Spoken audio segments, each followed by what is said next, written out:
నేడు పూరి జగన్నాథుని రథయాత్ర జరగనుంది. గుండిచా ఆలయానికి నందిఘోష్ రథంపై జగన్నాథుడు వెళ్లనున్నారు.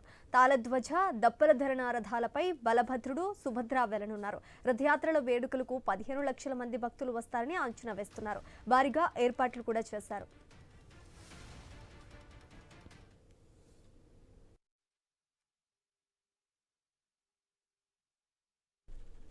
నేడు పూరి జగన్నాథుని రథయాత్ర జరగబోతోంది. గుండిచా ఆలయానికి నందిఘోష్ రథంపై జగన్నాథుడు వెళ్లనున్నారు. తాళధ్వజ, దప్పల ధరణ రథాలపై బలభద్రుడు, సుభద్ర వెళ్లబోతున్నారు. రథయాత్రల వేడుకలకు 15 లక్షల మంది భక్తులు వస్తారని అంచనా వేశారు. భారీగా ఏర్పాట్లు కూడా చేశారు.